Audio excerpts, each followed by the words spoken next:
buenas, bienvenidas y bienvenidos un día más al podcast de Nivel Oculto. Yo soy Alejandro Cáceres y me acompaña, como es habitual, Clara Doña. ¿Qué tal estás, Clara? Muy bien, Alex, ¿y tú? Yo muy bien. Recién llegado de Albacete, que sé que te has enfadado un poco porque no te haya avisado, pero tengo mis motivos.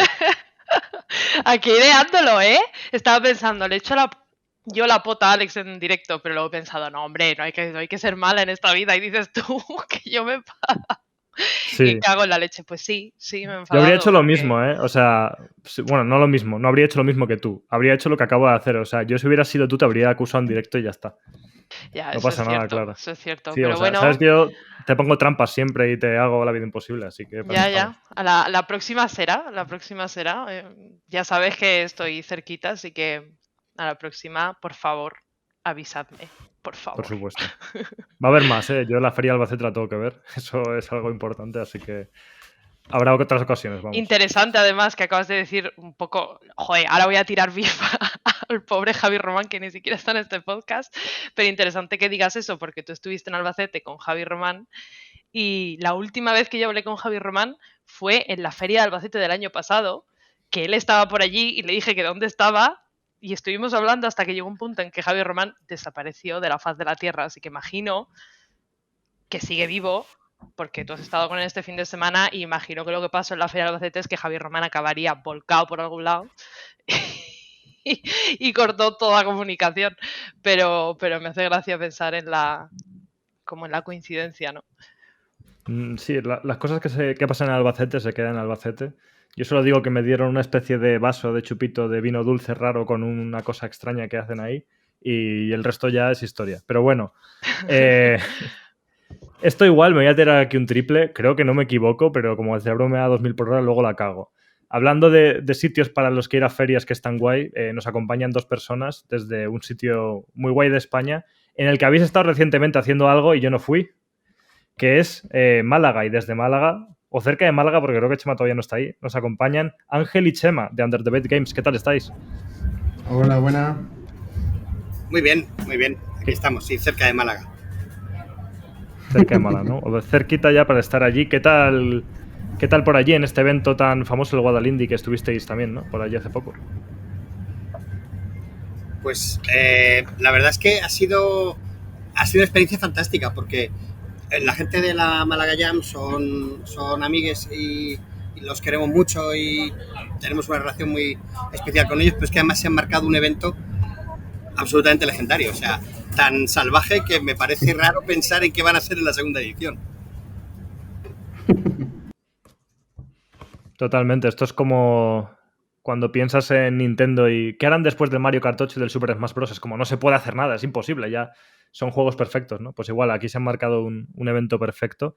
A ver si el año que viene me paso yo también por allí. Y bueno, por poner un poco de contexto, que la gente sepa que Chema está en un tren. Entonces yo haré lo que pueda con el audio, pero el ruido va a ser un poco loco. Y tú, Ángel, creo que estás desde casa, si no me equivoco, así que sí. Contigo no tenemos problemas con el sonido. Si quieres añadir algo. Bueno, yo un poco secundando y subrayando lo que ha dicho Chema, flipé con el Guadalindi. Yo creo que es de los eventos de videojuegos que más me han molado, de los que he ido. Primero, bueno, eso porque lo tenemos cerca y son, como ha dicho Chema, son amigues y sabemos todo lo que se esfuerzan y demás, y lo que hay detrás. Y luego, por otra parte, pues, yo qué sé, lo bien organizado que estaba, lo cómodo que era, lo fácil que hacían las cosas y bueno, creo que eso lo estuvimos diciendo un poco durante todo el fin de que los conocemos y sabemos que trabajan mucho y muy duro, pero que desde fuera toda la organización se veía súper limpia, súper ordenada, se les veía apurado de trabajo, pero no de estas veces que la gente que organiza los eventos se tira de los pelos, ¿no? Y que eso también, pues bueno, al público le da como muy buena impresión, ves que un evento va así de fluido. Así que enhorabuena por ello, porque increíble. Desde luego hay mucho hay que contar, a ver si... Aunque tú no hayas estado, Clara se ha hecho un carrileo buenísimo del evento. Creo que ella también tiene impresiones fuertes sobre el mismo. Hombre, Chema, gracias por el triple que te has tirado hacia mi persona. Pero bueno, sí, yo estuve ahí a dos bandas, con A Night Games y con Loop. No quiere decir que carrileara mucho, la verdad. A veces era más iba de un lado para otro saludando a la gente que conocía. Estuve hablando con Ángel y con Chema bastante rato, que además ellos tenían 2 stands, no uno, ¿no? Uno con el Tales from Candleforth y otro, Ángel, ¿de qué? No recuerdo muy bien. O sea, yo sé que tú estabas sobre todo en el de Tales. Sí, era un stand de Tails y el otro también era nuestro, pero digamos que el stand de Tails lo llevábamos nosotros porque queríamos colaborar nosotros con la gente de Malagallán y pagar nuestro propio stand, digamos. Y luego el otro stand lo llevábamos con Polo. Como ahora mismo la empresa pertenece a Polo Digital y el proyecto, digamos, que surgió ahí y tal, nosotros estamos alojados en una de las oficinas que ofrece Polo Digital, que la ofrece a precio más bajo, porque son una incubadora al final. Entonces estamos en la planta de arriba y claro, Polo, al ser de Málaga y ser un sitio importante a nivel de proyectos de emprendimiento y tal, pues quería llevar su stand con proyectos, bueno, que representan un poco lo que se cuece en Polo. Entonces, por eso llevábamos el stand con ellos y luego llevábamos el nuestro propio porque nos hacía ilusión a nosotros decir, oye, nosotros colaboramos, ¿no? Bueno, porque por los stands se paga un dinero y nos hacía ilusión decirle, oye, nosotros, además creo que fuimos no sé si Chema fue de los primeros, oye, aquí tenéis, nosotros vamos a Guadalindi. No me extraña nada eso de que Chema fue uno de los primeros en decir, yo colaboro. Pues lo dicho. Luego resultó que lo reventaron todo y lo llenaron y había lista de espera, pero al principio eso no lo sabíamos. Y el año que viene será igual o mejor, eso seguro, porque he visto lo visto. Pero bueno, me viene bien que hayáis comentado que estabais allí con vuestro juego porque venimos un poco a hablar de eso. Habéis lanzado recientemente Tales from Candleforth, que es un juego muy chulo de puzzles y terror que tenéis disponible en Steam y en Nintendo Switch, si no me equivoco. ¿Estáis en alguna otra consola? Steam, Switch, Play 4 y Xbox. Estamos en todas menos en móvil. No, pero Play 5, ¿no? Sí, vale. Play 5, perdón. Todas las Xbox. Eso digo. Yo siempre digo todas las Play y la Xbox. Me confundí. Bueno, pues ya que la gente sepa de primeras que podéis encontrar el juego en cualquier plataforma. Y eso, no sé, queríamos que vinierais para que nos contarais un poco qué tal la experiencia con el juego. Lo que vamos a hacer es, porque claro, hoy no hay tema del programa, que es lo que solemos hacer. El tema de hoy hablamos de esta cosa, pues hoy hablamos de este juego. Es un programa especial, entre comillas, sobre eso, porque nos ha gustado y queríamos que vinierais de primera mano para contarnos cositas sobre él. Entonces, primero os preguntaremos algunas cosas y hablaremos en general del desarrollo y del origen del juego. Y luego, más adelante, también hablaremos, en este caso, más Clara y yo, de lo que nos ha parecido habiéndolo jugado. Y ya para el final del todo, como solemos hacer, hablamos un poco de juegos en general. Y con eso nos quedará un programa bastante completo, yo creo. Pero lo primero que os quería preguntar, que es lo que la gente quiere saber, porque la gente quiere saber cosas de dinero. No os voy a preguntar por dinero, no os preocupéis. No os voy a decir cuánto ha ganado el juego, pero quiero saber por lo menos, ¿estáis contentos con lo que lleváis con el juego en la tienda? No sé, ¿qué tal respecto a vuestras expectativas? Nosotros somos asquerosamente transparentes para hablar de temas de dinero. Quiero decir que tú eres quien ha hecho la pregunta, vosotros lleváis este programa, decidme hasta dónde queréis que lleguemos de profundidad, porque no tengo, y Ángel tampoco, ningún tipo de problema en hablar de ni de lo que nos ha costado hacerlo, ni de lo que está generando, ni de los problemas que hemos tenido en ese proceso. Pensamos que la fase del dinero, de conseguir dinero, de gestionar ese dinero, es una de las fases del proceso de hacer videojuegos y es tan importante como programarlo, como dibujarlo, como escribirlo, ¿no? Es una parte más que tiene el mismo valor y quiero decir, si no tenemos vergüenza para hablar de cómo lo hemos dibujado, tampoco tenemos vergüenza de hablar cómo lo hemos financiado o qué dinero está dando. O sea que por concretar la pregunta, vamos a acabar el primer mes con alrededor de 4.000 unidades vendidas en todas las plataformas y eso sitúa la proyección en entre 12 y 15.000 unidades vendidas el primer año, salvo que pase alguna cosa excepcional del tipo pues un premio internacional o una mención internacional o algún evento que nos ponga muy en... que no sé, que le haga dar un empujón grande, ¿no? Pero más o menos eso es lo que hemos generado hasta ahora. El juego ha salido a 12 euros y es la expectativa de retorno en el primer año. Lo digo por si alguien quiere hacer las cuentas o... Es así, ¿no? Sí. A ver, tampoco es que viniera yo con la idea de que dijeseis todos los números, lo cual no me importa si queréis compartirlo mejor, porque creo que al final mucha gente que desarrolla videojuegos escucha este podcast y siempre que hemos hablado sobre desarrollo se interesan. Y al final creo que es sano, en general, traer a tierra la realidad de desarrollo de videojuegos y que la gente sea consciente de las expectativas que se puede tener con un juego. Porque esto, al igual que cuando hemos hablado 1000 veces de prensa, yo siempre cuento que cuando empecé a trabajar, entre comillas, en la prensa de videojuegos, tenía una imagen totalmente distorsionada de lo que era la prensa española. Ya mucha gente que escucha aquí está harta de escuchar eso, pero imagínate, yo que pensaba que se podía vivir de esto, y fíjate. Entonces, bueno, en general simplemente por tener referencias, está bien saber cómo le van a los estudios que tenemos cerca, pero más que lo que haya hecho en realidad el juego, que evidentemente, dependiendo de cada contexto, el género, el momento y demás, se puede valorar si es más positivo o negativo. Por eso preguntaba, me interesa saber vuestra experiencia respecto a qué esperabais, si realmente estáis satisfechos, si esto os pone en el camino adecuado o no sé qué perspectivas tenéis con esto que estáis viviendo, teniendo en cuenta que a día de hoy el juego lleva un mes en la tienda, más o menos, si no me equivoco. Entonces, pues bueno, yo recuerdo sobre todo los primeros días que eran desquiciantes cuando nosotros lanzamos un juego, y luego cuando ya se acerca el mes empiezas a ver una imagen más completa y no sé qué tal están siendo los resultados en función a vuestras expectativas. Yo creo que en función a las expectativas perdón. No, habla tú. Si como era de dinero me he soltado yo, pero si tú mejor, vamos, dale caña. Bueno, no iba a hablar de dinero en concreto, iba a decir que yo creo que en cuanto a nuestras expectativas por el tipo de juego que es Tales, que ya lo habéis jugado, esperábamos un poco eso, ¿no? Y, o sea, las previsiones de ventas que teníamos, estamos ahora mismo dentro de ellas, quizás no en la parte más alta, pero estamos dentro de las previsiones de ventas. Luego también, por experiencia de los análisis de mercado que hemos hecho durante, previo al desarrollo, experiencia de compañeros que tenemos cerca de otros estudios españoles ya longevos, pues bueno, hemos comparado, le hemos básicamente mandado captura de, oye, mira, la cosa está yendo así, ¿qué os parece esto? ¿Qué tal?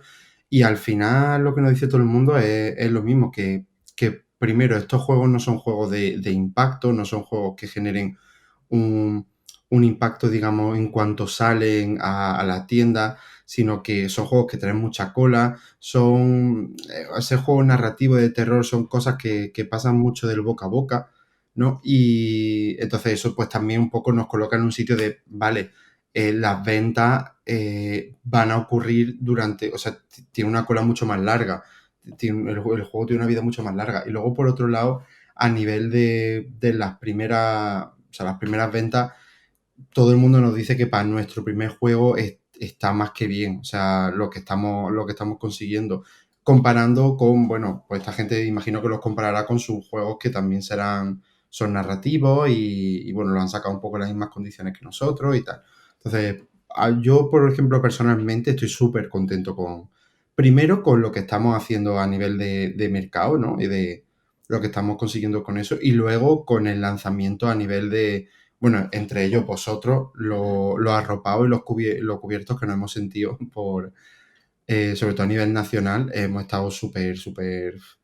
A mí me alegra un montón haber recibido todo ese apoyo, ¿no? Entonces, por las dos partes, la verdad, yo estoy muy contento. Es muy interesante lo que dices, Ángel, porque en mi poca experiencia, o sea, no tengo experiencia alguna en el desarrollo, ¿no? Pero sí tengo experiencia de tener amigos, entre ellos Alex, que han lanzado un juego, y me parece muy interesante como muchas veces, más allá del número crudo, hay mucho de estas sensaciones que vienen por eso, por la comunidad que haces al final como desarrollador y con la comparativa o la perspectiva que te dan otros colegas, ¿no? Entonces me parece interesante que digas eso porque, yo que sé, hablando con The Construct Team siempre les ha pasado un poco lo mismo, hablando con Alex y con su estudio Monte Perdido también habéis tenido esa experiencia, entonces como que me parece interesante que a veces también el número crudo no te diga, ¿no?, realmente la verdad. Chema probablemente dirá, no, el número crudo te dice la verdad y luego lo demás es también un poco la película que te montas, pero que me parece interesante y creo que es un poco una señal también de que hay mucho de experiencial y de específico en todo en todo el desarrollo nacional, ¿no? Que hay muchas cosas muy específicas y que al final tienes que comparar un poco con brecha gorda, lo cual a mí me dice cosas buenas de cómo está el desarrollo, más allá de que el dinero no, a veces no sea lo mejor o el apoyo institucional, bla, bla, bla, bla, bla. Bueno, Sí. nosotros también hemos comparado, también es mucho de compararnos con la competición, que al final son amigos nuestros, pero, ¿sabes? Con los competidores que hay en mercado, ¿no? De ver lo que ellos venden, ver lo que vendían en un principio. Hoy en día tenemos muchísimas herramientas, gracias al cielo, de que te pones a hacer un estudio del mercado de un juego y, hombre, nadie te asegura 100% que va a ir así. Pero cuando tú tocas ciertos palos o caballo y rey de otro juego, ¿no? Vale, pues el juego es narrativo, es de puzzle y es de terror. Tiene muchas herramientas que te permiten hacer búsquedas muy específicas sobre qué juegos se parecen al tuyo. Entonces, cuando ves las curvas de ventas, ¿no? Pues te das cuenta de que en los juegos de ese género, que comparten ciertos aspectos con el tuyo, hay curvas que se dan muy parecidas, excepto en casos excepcionales de que a lo mejor un youtuber especializado de pronto lo haya jugado, o X medio haya hablado de este juego, entonces, o haya tenido una campaña de Kickstarter en mitad, ¿sabes? Si han tenido, digamos, puntos de inflexión a nivel de marketing en mitad de su lanzamiento, previo al lanzamiento o posterior a su lanzamiento, sí que ve a lo mejor cosas un poco más disonantes, pero normalmente las curvas son bastante compartidas, las curvas de venta. Suelen ir hacia arriba, todo el mundo tiene suelen ser, no suele haber curvas muy, muy altas, no suele haber picos muy altos, suele ser mucho más graduales hacia arriba y luego se notan muchísimo los meses que caen con ofertas de Steam, con festivales de puzzles, terror y tal. Entonces, pues bueno, te ayuda mucho a situarte en, vale, no se nos vaya la cabeza mirando cifras los primeros meses, vamos a ir viendo cómo va la cosa y sobre todo a seguir trabajando para sacar otra movida. Totalmente. Yo siempre que termino un juego, a ver, esto es muy flipado y no es verdad. O sea, ¿te imaginas que siempre que terminas un juego dices esto que voy a decir? Pues no, la verdad es que no soy un ser humano, pero quiero decir, muchas veces cuando termino un juego, más aún cuando es español, me pongo en perspectiva a reflexionar sobre ello y digo, joder, qué milagro que este juego exista, porque es que terminar un videojuego es de las cosas más difíciles que yo creo que se puede hacer en la vida. Y yo de momento solo he conseguido terminar uno y sigo en el proceso de intentar terminar otros que no hay manera de terminarlos. Entonces, el hecho de que el juego esté terminado y publicado sí es un éxito de partida, porque además os da mimbres como estudio para saber cómo trabajar, cómo hacer un proyecto más adelante. No todo tiene que depender de que este juego sea un bombazo, pero sin embargo que esté dentro de vuestras expectativas es muy bueno, porque lo normal es que sea un fracaso, y creo que no pasa nada. O sea, es una cosa que no nos gusta hablar de fracasos porque a la gente le suena mal, pero en la gran mayoría de empresas que se emprenden y de proyectos, la gran mayoría de las veces se falla. Y es ese 1% de las veces que haces ese proyecto que de repente explota, que es cuando consigues casi todo el beneficio que vas a conseguir en toda tu carrera. O sea, es que eso es así. Entonces, para eso, primero lo que hay que hacer es ir poco a poco y tener un proyecto publicado, y el hecho de que este juego esté en la tienda a mí me parece una maravilla y no sé, imagino que aunque solo sea con eso, cuando pensáis en eso, os sentís orgullosos, ¿no? De que el juego esté publicado. Yo lo digo siempre, el Chema y yo lo hablamos muchísimas veces. Al final, lo más valioso que tenemos, creo yo, bueno, y también lo hablo mucho con Chris, ¿no? Que es mi pareja y el game designer del estudio, lo hablamos muchísimo de la cantidad de gente que hemos visto, porque nos hemos movido muchísimo por eventos en estos 2 años de desarrollo.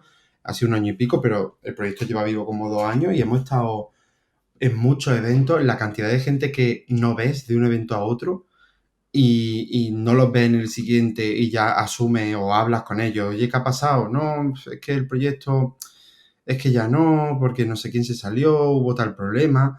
Y es que, tristemente, son más estudios los que acaban así que los que continúas viendo en los eventos. Al final ves a compañeros, pues sí, que están trabajando para otra empresa o que están... Y los ves siempre, pero compañeros que tengan su propio estudio y que sobrevivan y lleguen a concluir el proyecto muy poco. Entonces, nosotros hablamos de dinero y de ventas porque, bueno, es lo que nos gusta ser sinceros y es lo que toca después de haber lanzado, la gente te pregunta, pero en verdad yo por mí no, o sea, yo ni siquiera hablaría porque como que no lo considero importante para el estudio y para validar lo que hemos hecho, pero lo que yo considero más importante es lo que tú has dicho exactamente, o sea, el equipo, las condiciones en las que hemos acabado el juego y que el juego está acabado. O sea, que somos un equipo que se ha llevado bien todo el rato, que cerrar un juego sé que es un proceso, como tú has dicho, durísimo y escucha historias de muchísimos estudios que los tratos son súper inhumanos, sobre todo cuando hay momentos de estrés, de cerrar, de limpiar, de retocar, choques de ego y yo me ponía después de acabar el juego y miraba atrás y decía, digo, hostia, tío, no había ni una voz más alta que otra, no ha habido momentos había momentos de tensión, pero no han sido no ha habido malos tratos entre compañeros, no sé, ha sido una cosa muy, muy guay y es al final lo que más valoro, o sea, el equipo y la forma en la que hemos trabajado y tenerlo hecho. Para mí es una medalla 100%. Y en cuanto al juego en sí, como decías, terminarlo es el éxito. Digamos que un producto de una industria cultural, a mi juicio, tiene 3 hitos de éxito, ¿no? Que son, por un lado, terminarlo, porque es una voz de un grupo de gente que está intentando transmitir una serie de ideas de una determinada manera. Luego, que llegue a la gente, ¿no? Que la gente lo pueda jugar y que pueda dialogar con el entorno en el que está en el momento en el que sale. Y luego, en tercera posición, que genere dinero, porque es necesario que genere dinero para poder hacer otro, básicamente. No porque nadie se vaya a hacer rico con él, que oye, que tampoco, que si te hace rico pues ni mal, pero quiero decir, los 2 primeros hitos, terminarlo y que esté dialogando con un montón de gente, porque al fin de cuentas, pues lo que decimos, si hay 4.000 personas que han jugado al juego en este mes, son 4.000 personas con las que de alguna forma hemos dialogado y bueno, yo creo que eso está muy guay. Sí, y de hecho no sé dónde leí hace poco algo así como que valen más 100 personas que de verdad hayan valorado lo que has hecho y que les guste honestamente que 1.000 que hayan pasado por ello como pasando el tema, ¿no? Entonces cuando escuchas a la gente hablar del juego o cuando ves los comentarios, que en Steam tenéis todos reviews muy positivas, es como, no sé, muy gratificante y como que... De hecho, además, a mí siempre me cuesta como imaginar o entender, decir, madre mía, que hay gente al otro lado del mundo que ha jugado algo que he hecho yo y que le ha gustado y lo agradece. Y también me encanta la gente que se queja, ¿eh? O sea, yo no tengo ningún tipo de preferencia. O sea, los comentarios más negativos me encantan porque es como te ha importado lo suficiente como para venir aquí a decir que es que esta historia no me gusta por esto. Pues genial, o sea, me encanta. Así que eso es muy guay, la verdad. Pero bueno, pasando un poco de tema, que yo creo que como siempre aquí hacemos las cosas de aquella manera y empezamos la casa por el tejado, aunque también si lo queréis ver así nos hemos quitado el tema del dinero ya está quitado, ya no hay que darle más vueltas a eso, la gente, creo que es honesto y útil decirlo porque así pues quien desarrolle se puede hacer una idea de cómo un proyecto de este tipo funciona, pero dicho eso vamos a hablar de otras cosas, ¿no? Que el juego tiene mucho de lo que hablar. Y bueno, supongo que esta pregunta es la más típica de todas, pero nunca os lo he hecho cuando os he visto en persona y tengo curiosidad por que la respondáis, que es ¿de dónde surge la idea original de este proyecto? Bueno, esto sí, claro, sí que lo hemos contado varias veces. La idea original de este proyecto surge porque, bueno, yo me dedicaba a hacer ilustración antes de empezar a hacer ilustración para videojuegos.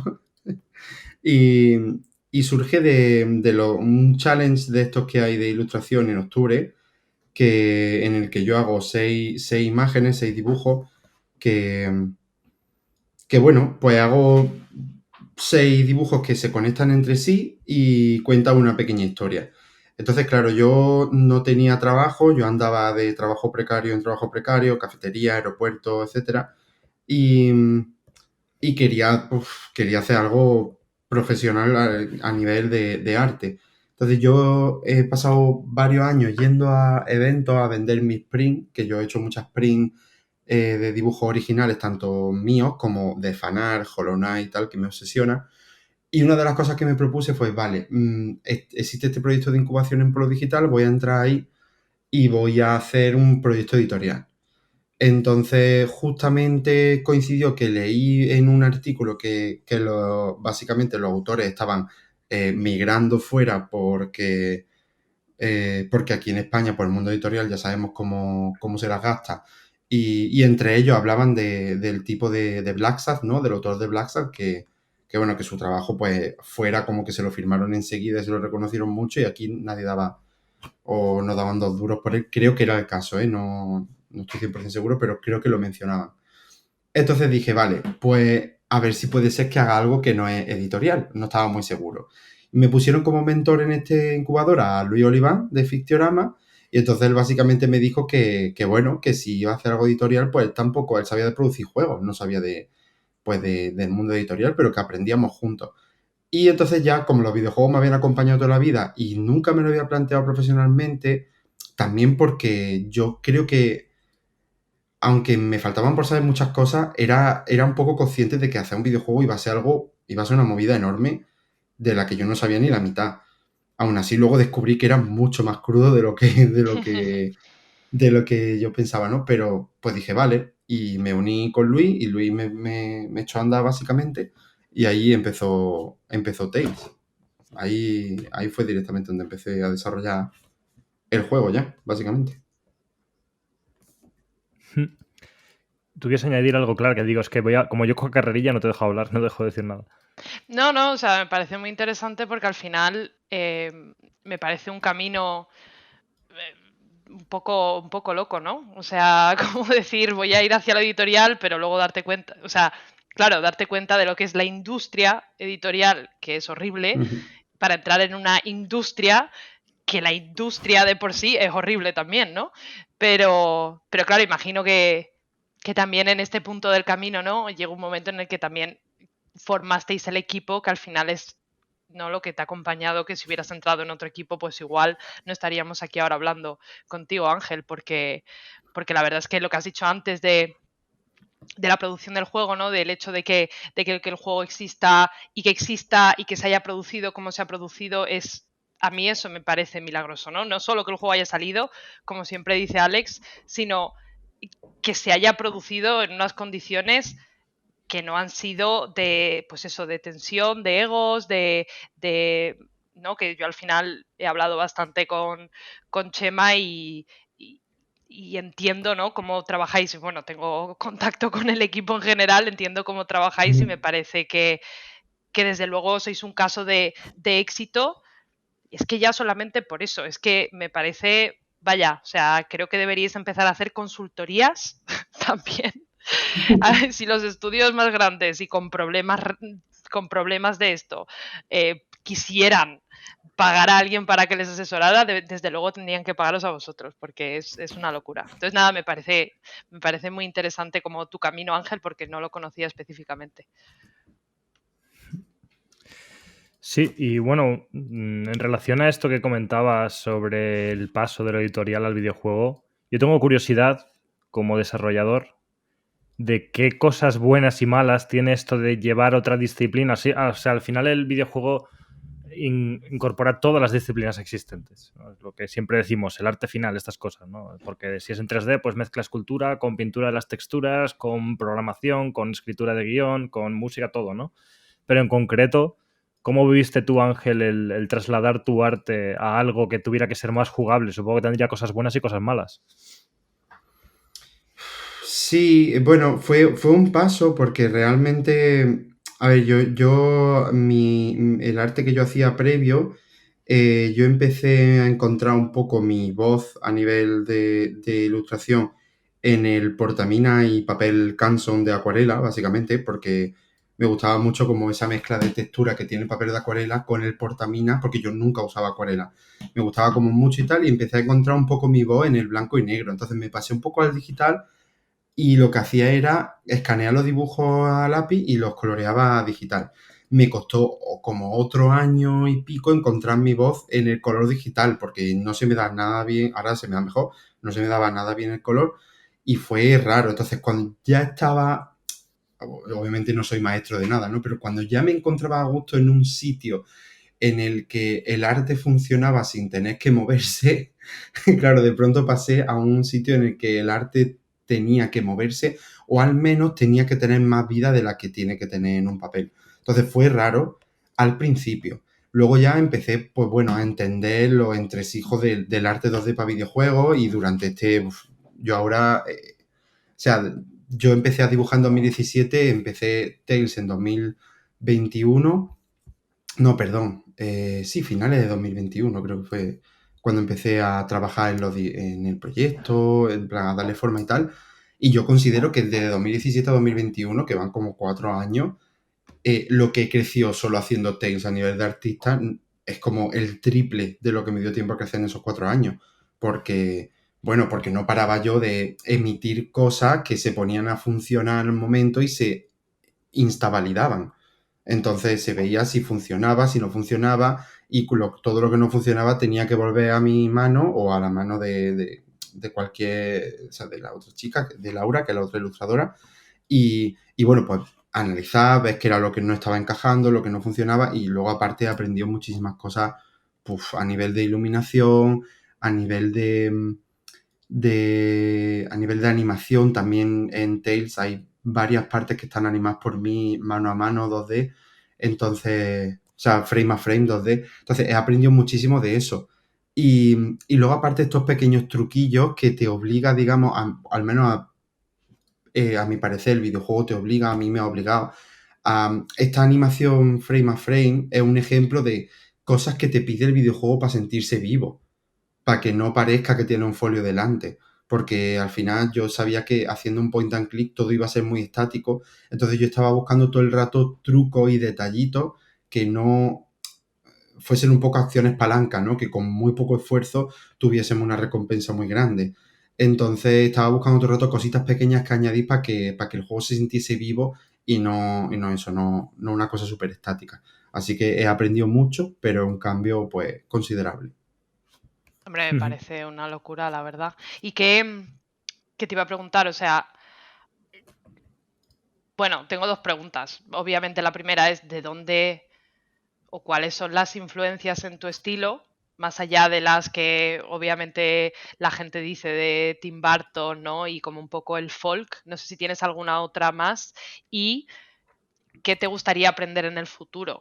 En el apartado artístico, me refiero. O sea, ¿te gustaría animar? ¿Te gustaría seguir buscando esos trucos y que fuera realmente todo más en esta línea de dibujado en papel, que a mí me gusta muchísimo, me parece parte de la originalidad absoluta del juego? ¿Qué te gustaría en el futuro? Esas son mis dos preguntas, Ángel. Lo siento, Alex, te he cortado. No. Pues, a ver, la primera... O sea, bueno, es que no me acuerdo bien de la primera porque estaba pensando mientras me la decía, pero bueno, te voy a decir la segunda y ahora te contesto la primera. Mira, de lo que más o sea, de lo que me gustaría en el futuro, creo que es seguir tocando, o sea, por ejemplo, yo no tengo mucha curiosidad por el 2D. Vale, ya me acuerdo de la primera, ahora te la contesto. No tengo mucha curiosidad por el 3D, perdón, tengo mucha curiosidad por el 2D y las posibilidades que tiene. Luego yo también soy una persona que me gusta mucho coleccionar cosas, libros de arte, ediciones físicas de videojuegos. Entonces creo que este rollo de dibujar a mano, papel, que aunque sea un videojuego todo se sienta muy físico y orgánico, creo que como me acompaña, o sea, acompaña directamente a mi estilo. Y creo que además es una marca visual muy guay para Under the Bed. El tema de, o sea, este mundo que rodea los cuentos infantiles de terror, ¿no? Nosotros con Under the Bed siempre hemos dicho que lo que queremos es hacer, digamos, cuentos infantiles de terror, pero para adultos, ¿no? Entonces, creo que este aspecto así más 2D, muy orgánico, muy tangible, creo que no le viene muy bien. Y Sí. como cosas en las que perfeccionar, me gustaría muchísimo, obviamente, trabajar con gente que sepa más que yo, porque me hace falta aprender muchísimo de color. O sea, yo ahora mismo creo que hago el color de una forma muy tosca, como sé, y creo que es efectiva, pero creo que hay formas eh, mucho mejores de afrontar el color del arte de las que yo hago, y creo que no solo más efectiva a nivel de tiempo, sino más efectiva a nivel de emoción y de transmitir y de pulir y refinar un estilo, ¿no? Sí. No sé, por ejemplo, pienso en Hades, en cómo cogen el estilo de Mike Mignola de Hellboy y Mike Mignola es muy bueno en lo que hace, pero ellos lo absorben, lo agitan en la costelera y lo escupen y lo elevan muchísimo, no porque sean mejores, sino porque es, digamos, como un spin-off del arte de Mike Mignola, pero con una personalidad completamente nueva, ¿no? Entonces, esa capacidad de refinar algo hasta ese punto, creo que solo viene con la experiencia, con trabajar con gente que sepa más que tú y con no parar todo el rato de aprender trucos nuevos, de ver muchísimos referentes, películas, videojuegos, analizarlos y ver cómo trabaja otra gente y tú hacerte tu propio, digamos, tu propio manual de truquitos, ¿no? Total. Eso por lo que quiero aprender, porque me faltan muchísimos años para aprender y ojalá tenga la oportunidad. Siempre se lo digo a Chema de cuando tengamos mucho dinero hay que contratar gente que sepa mucho más que nosotros y entonces es cuando realmente creceremos en plan, no como, en plan personalmente y profesionalmente, creceremos como, será un pico enorme seguro. Y luego mi referente, pues bueno, aparte de lo que ya dice la gente, ¿no? De Tim Burton y demás, que la verdad es que de Tim Burton bebo mucho a nivel de emocional porque es algo que me acompaña de pequeño, pero no lo referencio en el arte per se. Yo, por ejemplo, yo en mi dibujo hago mucho, trabajo mucho las líneas y mucho sombreado a línea, incluso en digital, y referencio mucho más, por ejemplo, a Nomura, porque Nomura tiene unas cosas, tiene una forma de dar las líneas y de sombrear la ropa y los bordeados de los personajes, brillo y tal, que yo la referencio un montón, más que, por ejemplo, de Tim Burton, ¿no? Y luego, a nivel de temática, lo que yo hacía previo a Tales se llama, si me acuerdo, o lo que más me influenciaba se llama surrealismo pop.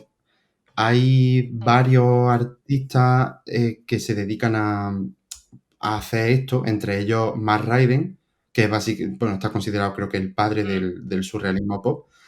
Y bueno, hay otra mujer que es una tía increíble que se llama Brandy Milne, que hace unas cosas chulísimas y creo que ella es la persona que más me ha impactado a nivel de arte. Entonces, de ahí bebo un poco, ¿no? El surrealismo pop es una corriente que utiliza, digamos, esta estética muy naif de juguetes, niños, cosas muy inocentes para contar cosas muy oscuras, ya sea de temas personales, traumas o temas sociales. Es también un arte muy súper social y político y tal. En mi caso no es tan político, me gusta siempre hablar de temas personales o de gente que me rodea, ¿no? Entonces de ahí vengo un poco. Y hacer Tales, pues no tiene tanto de surrealismo pop, la verdad, pero sí que tengo muchos referentes visuales de los que ya he hablado mucho, como Verde Garden Wall, Coraline y demás, que los he metido en una costelera que básicamente es mi cabeza y llevo muchos años con eso ahí rumiando y entonces Tales ha sido la oportunidad perfecta para decir, oye, aquí lo escupo todo y que tenía muchas ganas, de hecho. Qué guay. Qué guay. A mí me No, y gustaba está muy bien. mucho Alex Gross de surrealismo pop. Es que, claro, no sabía el término, no sabía que había algo que englobaba a esta gente. Y conozco a Alex Gross y a Marion Peck. Me gustan mucho y es verdad, es verdad. Marion Peck, sí, Él es, Marion Peck, sí. es muy Marion Peck. Sí, muy guay, Ángel. Sí. Y eso que es muy interesante y creo que el juego es uno de los elementos claros por los que destaca, ¿no? Al final ahí habéis apuntado bien, le habéis querido dar importancia y es uno de sus pilares. ¿Hay algún otro ejemplo aquí en España que conoceréis de gente que se atrevió a hacer esto de hacer el juego medio a mano que se dice, ¿no?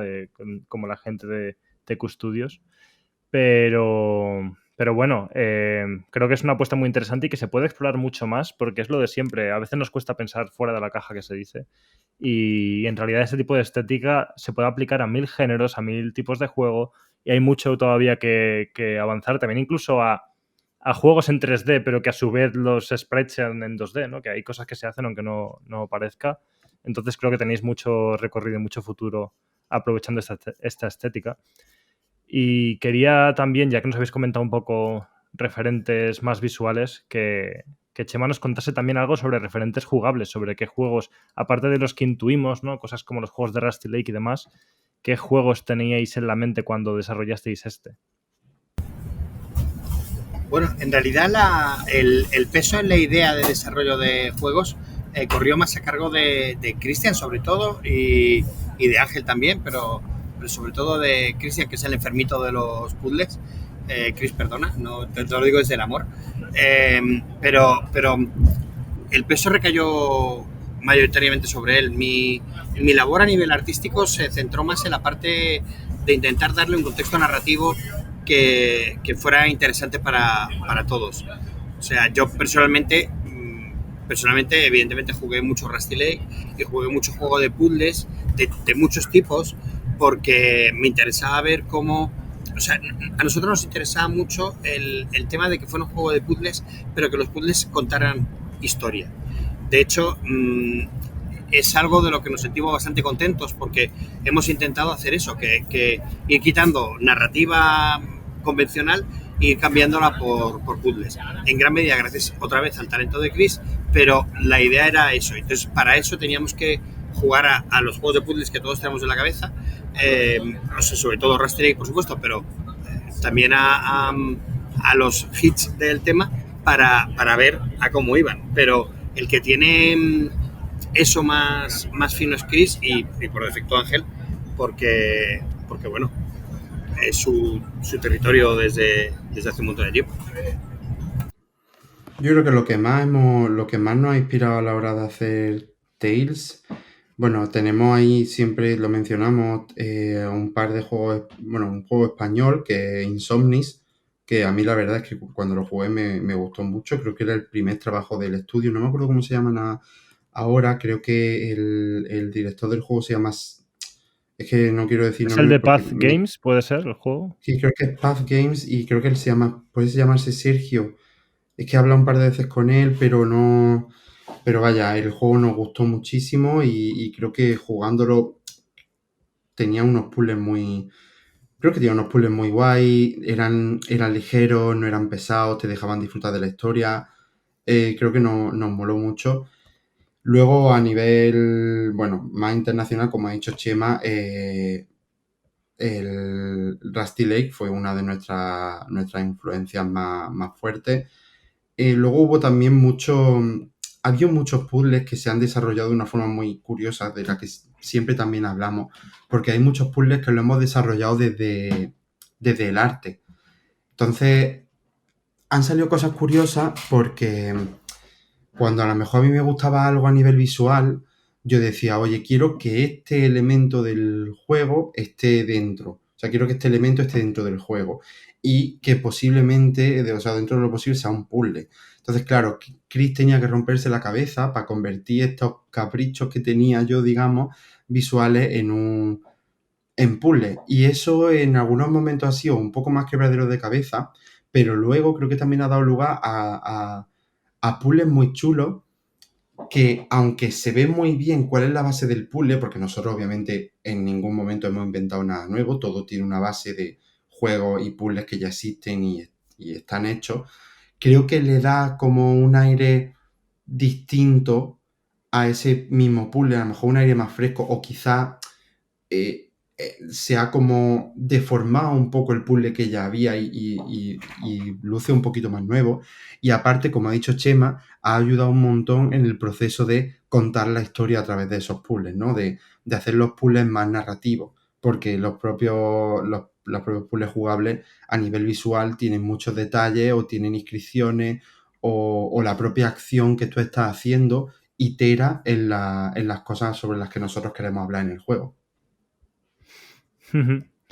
Sobre esto, me parece un acierto, desde luego, porque creo que estáis ya como 10 niveles por encima de mucha gente que desarrolla juegos, pero no por nada, sino porque yo he pecado de eso. El primero, a veces asumimos que la narrativa tiene que ser texto, o tiene que ser incluso cinemática, ¿no? Vídeo y demás. Y en un videojuego no explotamos lo suficiente lo interesante que puede ser que la narrativa sea algo interactivo, jugable y que eso ya te esté contando una historia. Entonces, que hayáis querido hacer eso me parece súper guay. Y en relación a eso, lo último que yo creo que os quería preguntar, antes de que Clara y yo comentemos nuestras opiniones para que la gente conozca qué tal nos ha parecido el juego, quería preguntaros, realmente, más allá de lo que luego podamos haber interpretado, porque siempre hay una capa como más explícita y luego ya una parte más simbólica que cada uno se puede quedar con ella al jugar al juego, pero ¿qué temas queríais que se tratasen en el juego? ¿Cuáles son los puntos que más os interesaban para la narrativa? Nosotros, bueno, cuando yo empecé con Tales, yo tenía esta historia y ahora mismo digamos que hay puntos de la historia que se respetan, pero hay luego otras muchas cosas que cambiaron, ¿no? Y cambiaron gracias a que Chema se unió al proyecto y él, que tiene más experiencia en temas narrativos, fue el que ayudó un poco a alargar, ¿no? Esa experiencia para poder crear un videojuego con ella y luego crear puntos en mitad que uniesen, o sea, alargar esa historia que yo tenía y crear puntos en mitad que sirvieran de puntos de conexión. Siempre se ha planteado, o se nos planteó desde un principio, por el carácter de la historia, también un poco por los referentes que teníamos, nos interesaba mucho hablar sobre la familia, o más bien una herencia familiar, ¿no? En este caso no estamos hablando de nada tangible, sino más bien de un poder, ¿no? Y de qué significa, pues, heredar un poder como metáfora, ¿no?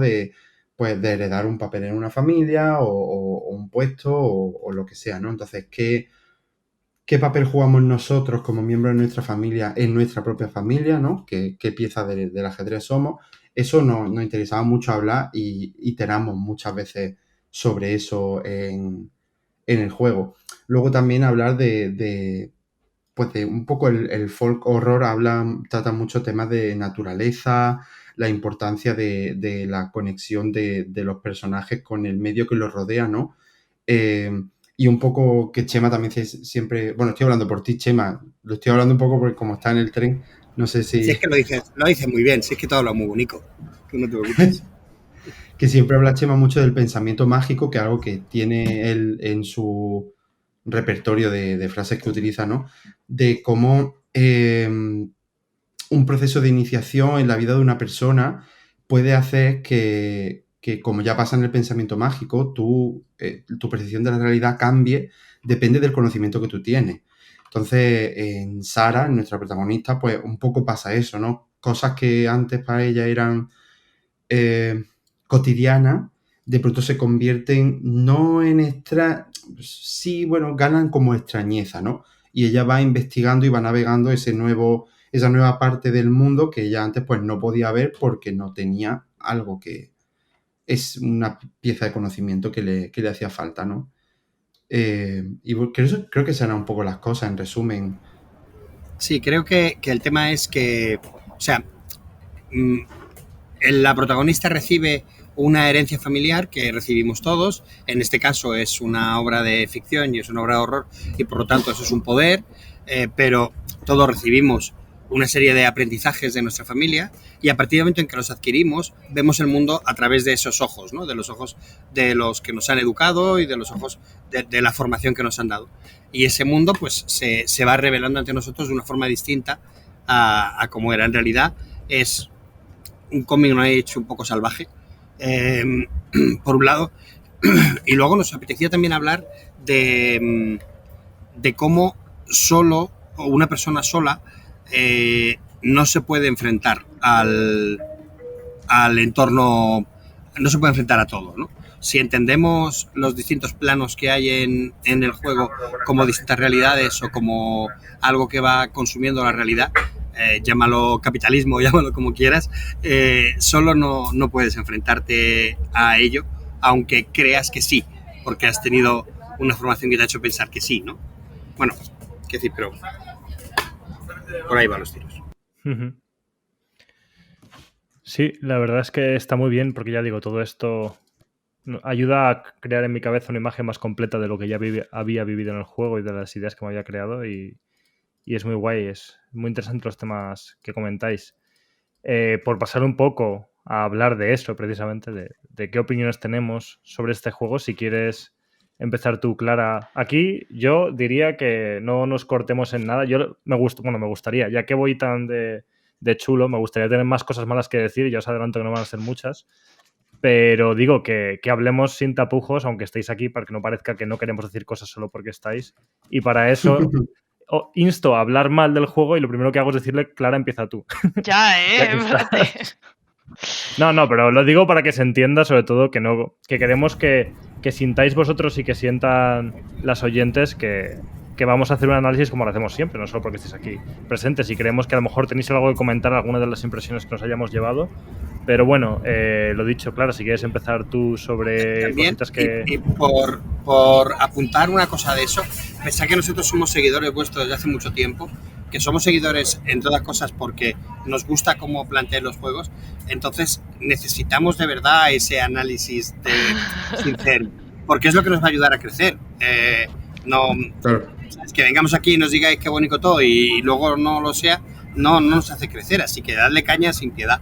Y en lo que se os ocurra, que si está fantástico también lo podéis decir, pero que os lo pedimos, o sea, no os sintáis comprometidos. Se te ha cortado, Chema. Pero sí, bueno, se está cortando un poquito. creo que lo pide, por favor, ¿no? Sí, el mensaje está captado, así que vamos a darle. Sí, o sea, yo la opinión que tengo es la opinión que tengo, vaya, o sea, no puedo cambiarla mucho. A mí me gustó mucho, me ha parecido muy interesante lo que habéis comentado sobre la narrativa, porque para mí lo que vendió la narrativa, y esto es un poco claro y justo para la gente que escucha el podcast, es el final. O sea, yo obviamente me veía la historia, la clásica historia familiar, más al estilo Succession, que al estilo La casa en la pradera, ¿no? Y a mí me intrigaba mucho cuál era el papel de la abuelita, ¿no? Al final es eso, también es un paquete eso de folk horror y de imágenes un poco demenciales, como puzzle del niño al que le salen flores, ¿no? Que me dio así como mucha cosica, y estaba esperando dónde estaba el verdadero horror, ¿no? Y no puedo decir que me esperara al final porque no me lo esperaba, no de forma consciente, pero me gustó mucho. No puedo decir nada más de eso porque la gente lo tiene que jugar. Entonces, a mí me parece interesante lo que has dicho, Ángel, también sobre los puzzles, sobre el hecho de que tú tenías una idea artística, ¿no? O imagino que creabas un dibujo, una escena, y Cristian lo tenía que convertir en un puzzle. Y me ha gustado porque has dicho que así se sentían más frescos. Y me parece, ahora que lo has dicho, ¿no? Me parece reconocer eso en muchos de los puzzles del juego, porque no son... Es interesante porque no son... Yo no he jugado, por ejemplo, a Rusty Lake, ¿eh? O sea que igual lo que vais a escuchar es la diatriba de una persona que no ha jugado, ¿no? Como a la mayor influencia de este juego, pero no me parece que sean puzzles obvios en el sentido de no caen en lugares comunes, ¿no? Tienen una fisicalidad, además, que todo esto está potenciado, además, por el hecho de que los dibujos son a mano, parecen... No, bueno, son a mano porque son a mano, no son 3D, pero parece que están ahí de alguna forma, ¿no? Parece que estás realmente dentro de un libro, que a mí eso, por ejemplo, es un estilo que siempre me ha gustado muchísimo, un poco al estilo, ¿no? Pentiment, que parece como un librito, y me parece que todos los puzzles tienen esa fisicalidad que hace que todo sea toquetear, ¿no? Y también me parece interesante que digas que eres un fan absoluto de las cosas en físico, ¿no? De las ediciones en físico de juegos, de libros, porque se nota, creo que es un juego que tiene muchísima fisicalidad incluso en la resolución de los puzzles. Creo que está muy redondeado en las ideas que teníais, cómo lo habéis planteado, o sea, creo que precisamente todo lo que has hablado está metido en el juego de alguna forma y eso no me parece para nada fácil de hacer.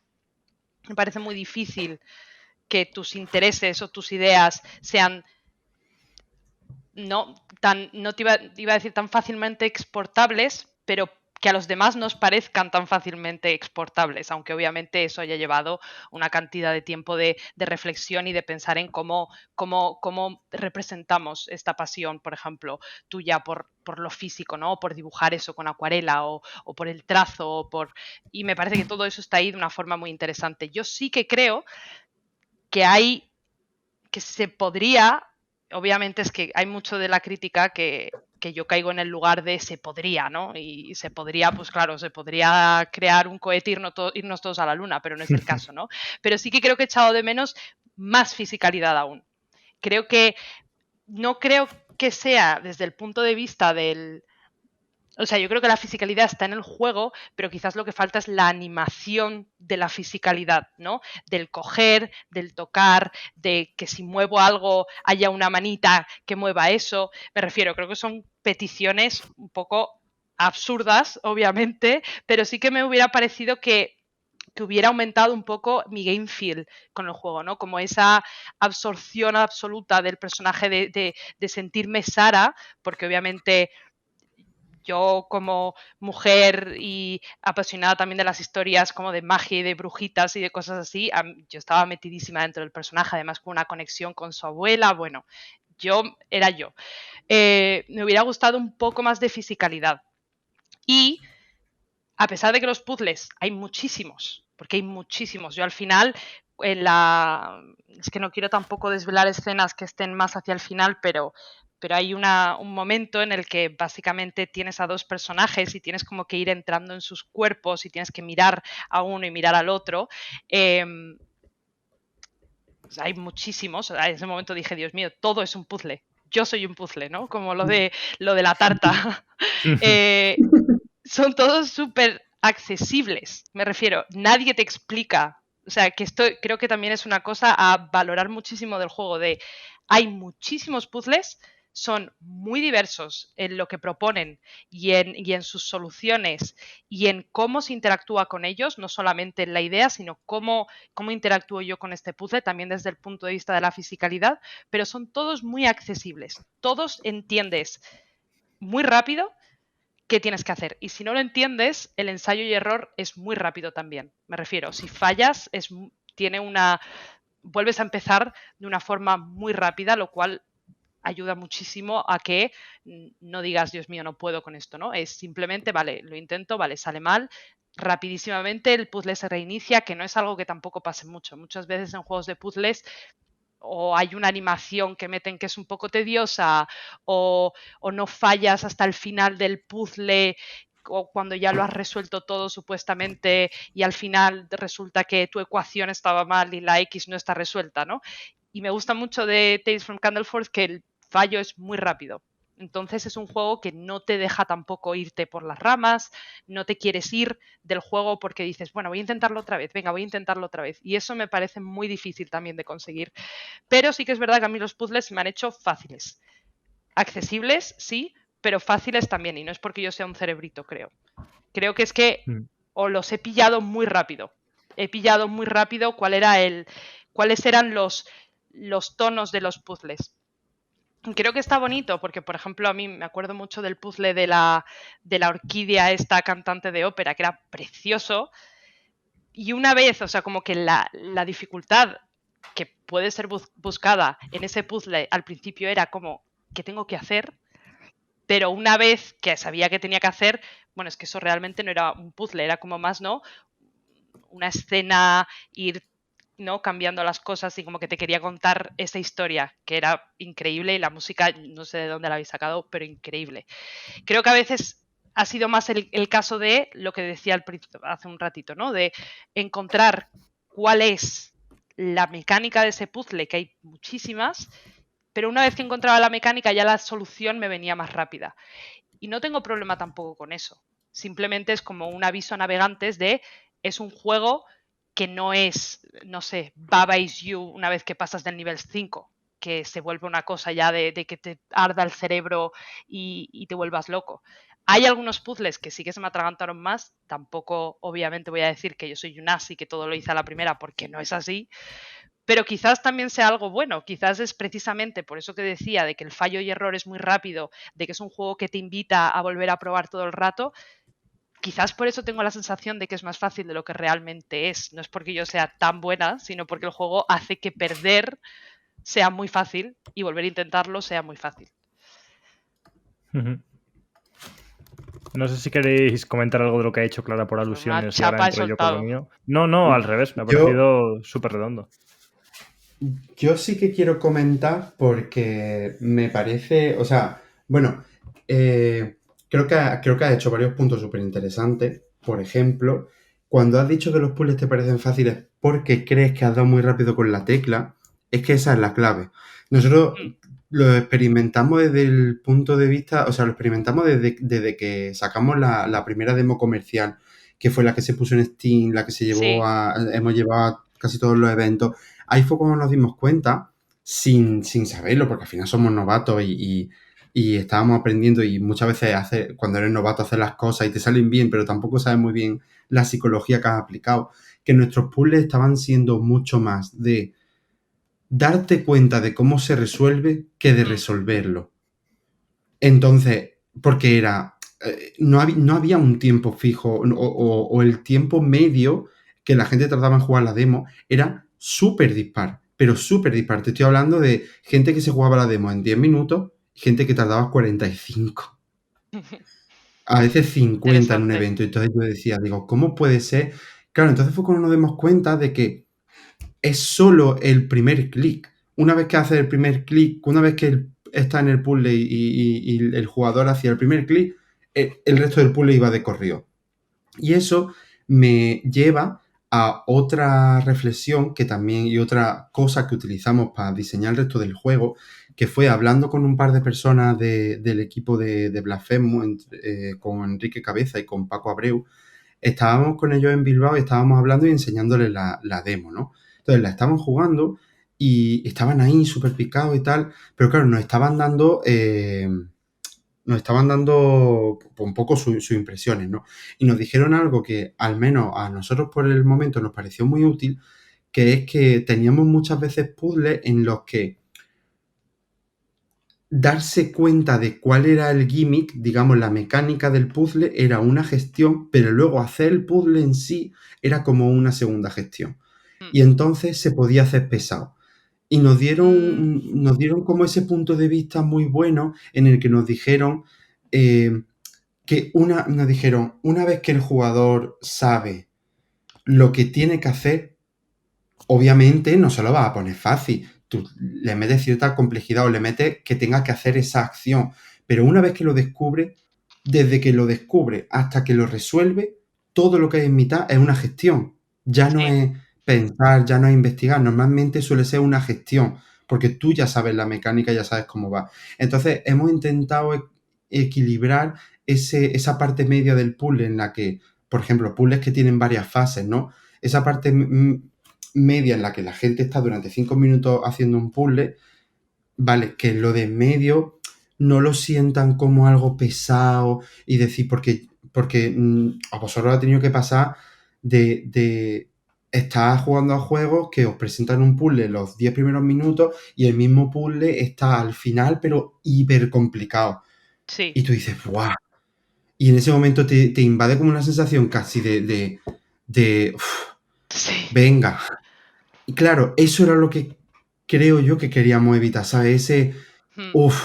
Y justamente en la parte esa que tú has dicho de estos dos personajes sentados, la psicología que seguimos fue justamente esa. Yo pedí literalmente a manos juntas de, por favor, que estos puzzles sean lo más sencillos posible. ¿Sabes? Sí, porque hay mucho que hacer. Al final tienes que estar haciendo muchas cosas más allá del puzzle solo, claro. Sí, sí. Claro. Para mí era, por favor, que la gestión sea mirar. Que los puzzles sean de mirar. O sea, mira aquí, ponlo allí. Ponlo aquí, mira allí. ¿Sabes? Que fuera eso. Y creo que ha sido efectivo porque estamos teniendo muy buen feedback yo de verdad odio con toda mi alma, y es que me salen úlceras cada vez que en un juego al final la curva de dificultad me la elevan muchísimo.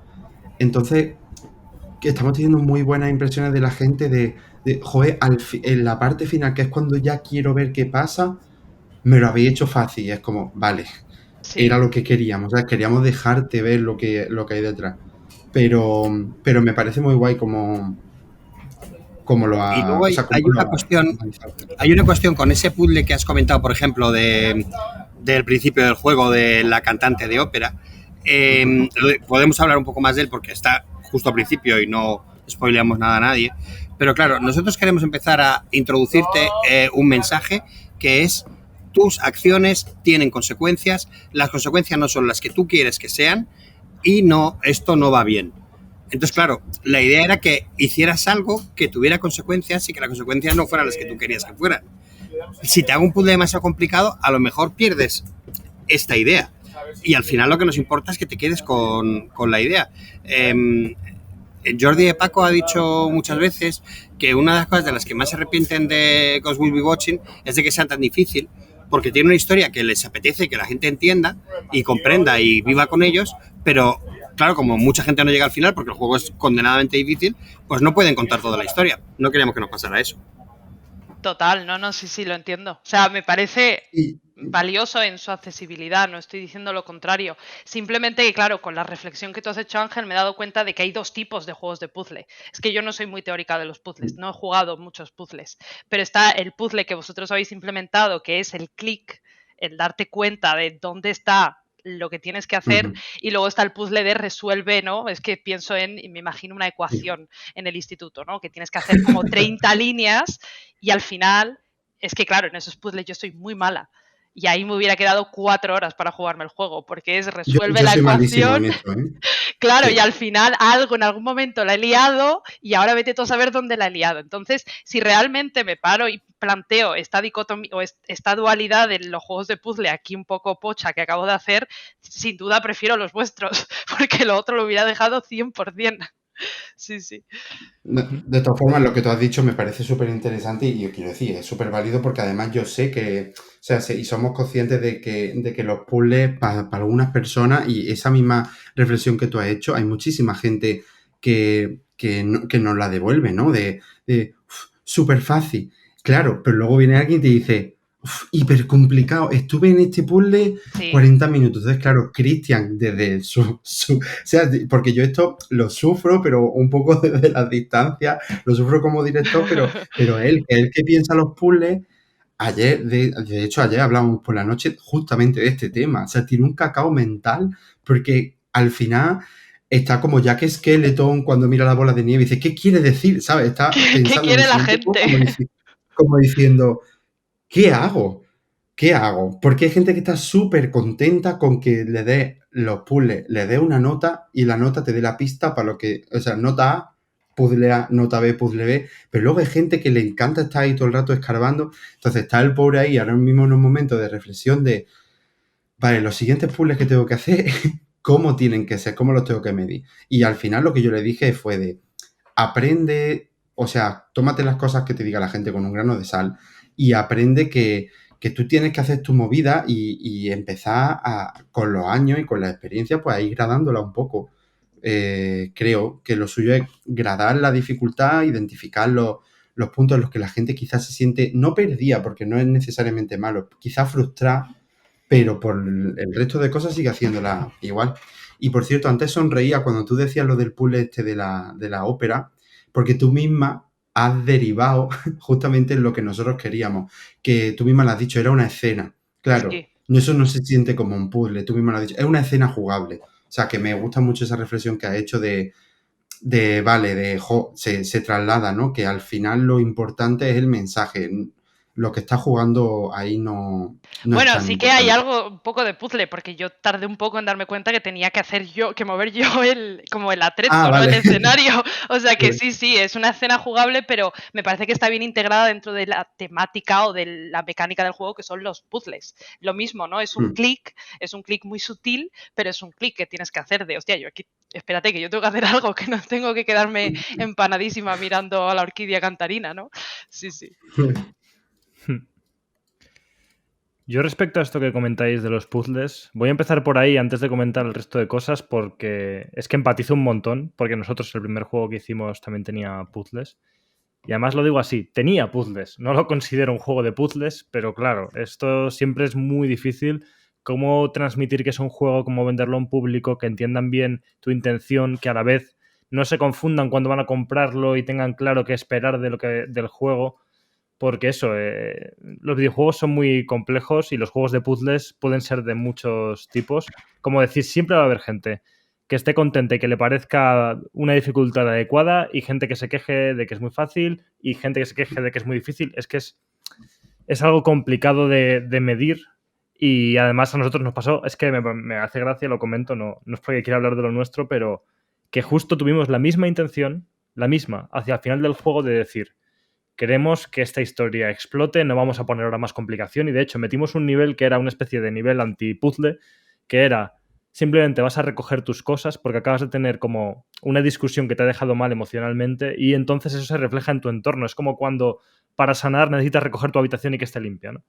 Entonces metimos una parte de un puzzle que era hiper ultra sencillo y hay quien vio eso y dijo, wow, me encanta que esto sea así, y quien pues lo vio como uno de los puntos negativos. Entonces nunca va a ser fácil que a todo el mundo le guste por igual, pero bueno, en ese sentido os entiendo mucho. Y bueno, por hablar más de lo que me parece el juego en general, lo primero que tengo que decir es que yo venía, no sé cómo decirlo, no tan motivado a la hora de jugarlo porque yo pensaba que este tipo de juego de puzzles en concreto, es que iba a decir subgénero, no sé si se puede llamar subgénero porque en realidad los puzzles, como digo, son muy amplios y hay muchas formas de enfrentar a un juego de puzzles. Esto es como un juego que es como un juego de puzzles point and click, pero no point and click de coger un objeto y luego usar el pollo con polea, como se llama lo de Monkey Island, ¿no? Es un juego, como ya habéis dicho, tipo Rusty Lake, que es un juego muy concreto. Y yo cuando vine, me acerqué a él, hacía mucho que no jugaba un juego así y no iba con todas las ganas en el sentido de que, o sea, tenía curiosidad por él, pero quería jugarlo sobre todo por conoceros y porque quería que hablásemos del juego. Y todo esto lo digo como vaya forma de empezar, no te apetecía jugar al juego, pero es lo bueno porque luego cuando lo jugué, de hecho al final ni siquiera me esperaba el último momento para jugarlo, me lo pasé hace unas semanas y me sorprendió para bien y me hizo darme cuenta de varias cosas. ¿A qué me refiero? Algunas de las cosas que habéis comentado que pueden ser percibidas como buenas o malas, como la propia dificultad o la naturaleza de los puzzles, para mí fue algo positivo porque también dependerá mucho del contexto. Creo que es algo que nos pasa y hemos hablado mil veces en este programa, que estamos un poco saturados ya de juegos hiper largos, juegos innecesariamente complejos y demás, ¿no? Y yo, de hecho, sigo jugando el puñetero Final Fantasy Rebirth, que yo creo que no voy a acabar en mi vida, porque el juego es que es eterno. Y aproveché pues un descanso para decir, voy a jugar este juego, a ver qué tal. Y claro, cuando te encuentras con algo tan natural, tan directo, un juego que es corto, yo tengo aquí que jugué 3 horas. Y como dice Clara, que los puzzles no se regodean en ser extremadamente difíciles, como que lo disfruté muchísimo. Fue como una especie de... Es un juego que tiene toques de terror. No lo voy a definir como un juego de terror porque entiendo que ni siquiera era la intención. Yo soy muy fan de los juegos de terror y no... Me ha gustado en tanto que me gusta la atmósfera de terror y no tanto en haber pasado miedo, pero porque aparte de todo yo es que estoy roto y no puedo pasar miedo con los juegos de terror, me es imposible. Yo creo que he jugado todos los juegos de terror existentes y no me dan miedo y es algo difícil, pero eso, más que... O sea, a lo que voy con esto es que para mí ha sido un juego relajante, ha sido un juego super chill, como si estuviese jugando o poniéndome el vídeo este de la chica de Lo-Fi Beats to Study 2, no sé qué. Es como yo estaba aquí jugando súper relajado, súper a gusto y disfrutando de esa manera. Y como dice Clara, muchos puzzles, que ahora comentaré algo de algunos de ellos, pero muchos puzzles eran bastante directos, no sé si utilizar la palabra fácil, directos, ¿no? Como veía lo que tenía que hacer y lo ejecutaba. Y en esa, no sé cómo decirlo, esa forma tan directa de resolverlos para mí era súper satisfactoria porque, como digo, remaba todo en dirección de un juego muy contenido y directo que me hacía sentir pequeñas descargas de serotonina constantes, ¿no? Porque al final resolver un problema te da satisfacción, resolver varios problemas como de golpe y saber lo que tienes que hacer. O sea, hay algo que es muy difícil, o al revés, en lo que es muy fácil caer cuando haces un juego y es en crear cosas demasiado complejas y la gente se atasca, se frustra, abandona el juego y toma por culo. Y un apunte, Alex, es que además están hechos como en... Algo que yo creo que aumenta la serotonina es como la cadenita, ¿no? El tienes que hacer esto y luego hacer esto y luego hacer esto y luego hacer esto, que es algo, por ejemplo, que a mí siempre me ha gustado mucho de los point and click, aunque fueran aventuras gráficas, es la cadenita de serotonina, ¿no? De hago esto, uy, qué bien, ahora voy a esto, ya lo he hecho, venga, y voy acumulando como pequeñas victorias y eso lo tiene Tales. Y a mí eso siempre me funciona muy bien. Totalmente. Por eso digo que todo el proceso de jugarlo ha sido muy disfrutable y relajante para mí, como muy atmosférico, me gustaba la música, en mi cabeza le hacía conexiones con, yo qué sé, con banda sonora de las típicas salas de espera de Resident Evil, ¿no? Y como que a mí me encanta eso y busco eso en todos lados y me sentía muy en casa en ese sentido y por lo tanto, ya digo, he disfrutado mucho jugándolo y si hubiera sido más enrevesado no me habría gustado. Como digo, es muy fácil que un videojuego se complique demasiado y al final la gente lo abandone porque intenta algo 4 veces y dice que le den por culo paso y se va y lo dejas, ¿no? Entonces, no encontrar fricciones en ese sentido y jugarlo como muy de seguido creo que es muy satisfactorio y eso es algo de lo que más he disfrutado. Si tuviera que comentar en relación a todo esto algo quizá un poco más negativo, diría varias cosas, teniendo en cuenta que yo mismo me respondía a ese problema jugándolo, por ejemplo, lo primero. Y esto creo que es un reto también, Ángel, en concreto, con la parte del arte, que es la legibilidad de todo, ¿no? El entender pues, lo interactuable con lo que no, en donde hay un puzzle, donde no lo hay, donde puedo pinchar. Y esto en sí mismo en el juego tiene una solución, pero a mí me pasó, y supongo que a otra gente le podría haber pasado, que no iba mirando tanto el iconito que acompañaba el cursor, sino que mi cerebro ya iba directamente mirando el fondo, ¿no? Mirando los objetos con los que estaba interactuando. Entonces a veces me encontraba clicando más cosas de las que debería porque no sabía cuáles iba a tener que clicar y cuáles no. Pero como digo, según iba jugando al juego, esto se me fue resolviendo diciendo, a ver, si es que el juego te lo está diciendo, tienes aquí el cursor flotante, ¿no? Y con los símbolos que te dan a entender lo que se puede interactuar y lo que no. Entonces supongo que ese sería algún punto de fricción. Y otro, por decir alguno, sí que tendría que ver más con algún puzzle en concreto que, si bien, como digo, la experiencia global ha sido como muy directa y satisfactoria porque iba constantemente disfrutando de saber resolverlo todo, hay algún puzzle en concreto que supongo que serán los que más se comentaron en ese sentido, como los espejos del bosque. Y algún otro que ahora mismo no me acuerdo exactamente de cuál era, que sí que lo resolví un poco más, por decirlo de alguna forma, prueba-error, ¿no? Como porque no entendí en ese momento exactamente lo que tenía que hacer y a su vez encontré como un patrón a la hora de hacerlo como prueba y error. Y aún así, como dice Clara, lo gracioso es que tampoco me bloqueé porque no pasé demasiado tiempo. No es lo típico de tirarme de los pelos, cerrar el juego, irme y otro día volver, intentar seguir intentando resolverlo y frustrarme, sino que aún así conseguí resolverlo con cierta facilidad, pero me habría gustado más lo que me gustó de todos los demás puzzles, que era sí que saber lo que estaba haciendo, ¿no? Y en este como que no lo supe, lo hice igualmente, pero era como, bueno, pues vale, lo he resuelto, pero no he tenido ese momento de satisfacción de ser plenamente consciente de cómo lo he hecho. Entonces, quizá ese sería otro de los puntos que me han generado un poco más de fricción. Y por lo demás, la verdad es que no sabría mucho más que comentar. Me gustó narrativamente el final. De hecho, también me hizo mucha gracia, no sé, debemos estar conectados por un hilo rojo porque uno de los juegos que trabajamos desde Monte Perdido, bueno, literalmente el último, tenía que ver con este concepto de la familia, la abuela concretamente, la relación entre la abuela y la nieta y muchas de estas cosas. Y me pareció como muy curioso y me gustó mucho ver eso, ¿no? En el juego. Y me resultó un final satisfactorio. Entiendo que hay quien hubiera querido algo más aún de contexto, de forma más explícita, porque entiendo que a nivel simbólico puede tener mucho, pero lo malo que tiene lo simbólico es que es más elegante, pero que no todo el mundo lo va a pillar siempre. Y entonces, si quieres más información sobre algunos detalles de estos personajes, hay quien hubiera querido tener más. Pero ya digo, en resumen, yo me acerqué al juego no apeteciéndome jugarlo, salí disfrutándolo mucho y pensando en jugar más juegos así, que creo que eso es una gran virtud del decir, acabo de jugar esta experiencia y me ha demostrado que este tipo de juego que últimamente me daba un poco de pereza o que si lo hubiera visto en Steam yo igual no lo habría comprado porque pensaba que este género tan concreto de puzzles no era para mí y ahora sin embargo me encuentro wishlisteando juegos similares porque he disfrutado tanto de esto que digo, oye, en el mundo de juegos bizarros, largos, extremos y aburridos que hay por ahí, jugar juegos directos, satisfactorios y relajantes es algo que quiero en mi vida, entonces a partir de ahora creo que voy a buscar más cosas así. Total. Oye, qué guay.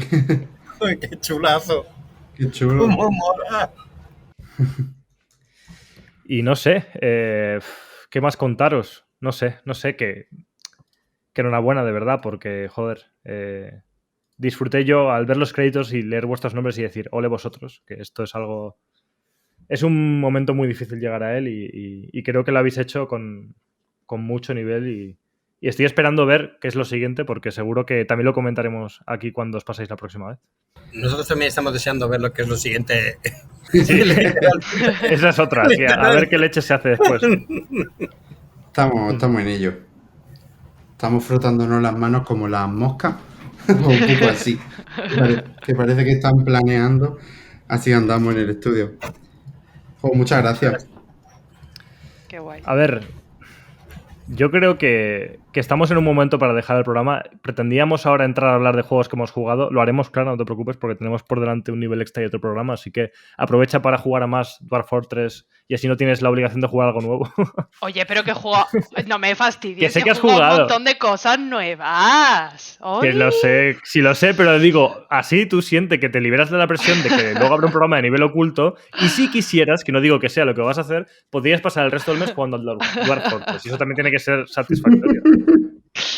Ay, Dios mío, vale. Yo espero que sea lo que haga, porque no me imagino a Clara haciendo casi ninguna otra cosa que jugar. He empezado un nuevo juego muy parecido a Dwarf Fortress. No me digas. Una mierda de estas que a nadie le interesa, solo que a mí. Bueno, a mí y a Víctor, que chico nuclear, que fue el que me lo pasó. O sea que se viene nueva chapa, nueva era, chavales. Pero sí. ¿Pero tanto? ¿Te ha enganchado a ese nivel? No me ha enganchado, no entiendo nada. Pero Vale, si vale. me engancha, si me engancha, sí. Sí. Vale. Bueno, pues sí. mira, clickbait o cliffhanger o como leches queréis llamarlo, para el siguiente nivel oculto, que así ya digo. Yo como voy a seguir jugando el puñetero Final Fantasy porque no acaba nunca, que le tengo cariño, pero es que no acaba. Y yo, bueno, también soy masoquista y hago muchas cosas secundarias que no debería hacer. Entonces, así, las cosas que he jugado, que alguna he jugado, pues las tengo reservadas por si de aquí al mes que viene no me da tiempo a jugar nada, estoy tranquilo porque tendré cosas que comentar. Y de este modo dejamos el programa como muy redondito para hablar de Tales from Candleforth. Sí, la verdad. Así que lo dicho, Ángel, Chema, muchísimas gracias por venir.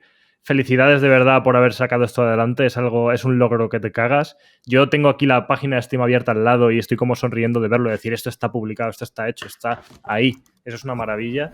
Así que contad con que volveremos a llamaros para la próxima vez que tengáis algo que enseñar.